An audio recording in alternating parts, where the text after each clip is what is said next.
আগে গল্প বা ছড়া শুনিয়ে খাবার খাওয়ানো ও কান্না থামানো হতো। এই কাজগুলোই এখন মোবাইলে গান চালিয়ে কিংবা কার্টুন দেখিয়ে করা হয়। এভাবে আস্তে আস্তে শিশুরাও স্মার্টফোনে আসক্ত হয়ে পড়ে। সাম্প্রতিক গবেষণায় দেখা গেছে সর্বাধুনিক মডেলের মোবাইল ফোনও এখন কারো সাহায্য ছাড়াই চালাতে পারে শিশুরা। অতি প্রয়োজনীয় ওই স্মার্টফোনের অপব্যবহারে তৈরি হচ্ছে নতুন নতুন নানা জটিলতা। এক অনুসন্ধানে দেখা গেছে স্মার্টফোনে আসক্ত বাচ্চাদের ঘন ঘন মেজাজ বদলে যায়, কারণ ছাড়াই রেগে যাওয়া, অপর্যাপ্ত এবং অনিয়মিত ঘুম, অমনোযোগিতা, ভুলে যাওয়া, ভাষার দক্ষতা বিকাশ না হওয়া এবং ভাই বোন, বাবা মা ও খেলার সাথীদের সঙ্গে বিচ্ছিন্নতা সহ বিভিন্ন মানসিক স্বাস্থ্য সমস্যা হয়।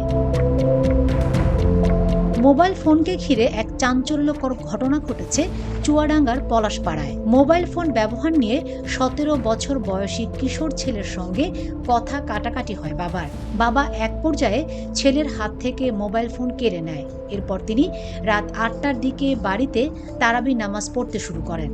তখন ছেলেটি ফল কাটার ছুরি দিয়ে পেছন দিক দিয়ে বাবাকে একাধিকবার ছুরিকাঘাত করে। পরে তাকে উদ্ধার করে চুয়াডাঙ্গা সদর হাসপাতালের জরুরি বিভাগে নেওয়া হয়। চিকিৎসক তাকে মৃত ঘোষণা করেন। এ ঘটনায় ওই ব্যক্তির কিশোর ছেলেকে আটক করেছে পুলিশ।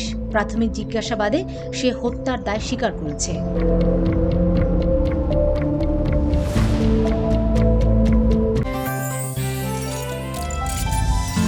গাজী গ্যাস স্টোভ রান্নায় আনে শিল্পের ছোঁয়া।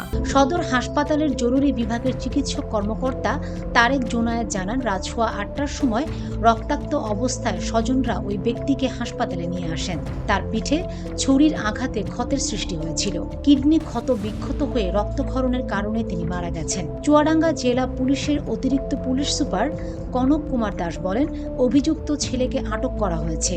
হত্যাকাণ্ডে ব্যবহৃত ছুরি উদ্ধার করা হয়েছে। এই ধরনের ঘটনায় সমাজের সর্বস্তরের মানুষ হতবাক হয়ে পড়েছেন। তবে মনোবিজ্ঞানীরা বলছেন, সন্তানকে মোবাইল ফোনে আসক্ত করার পেছনে পরিবারের ভূমিকা অনেক।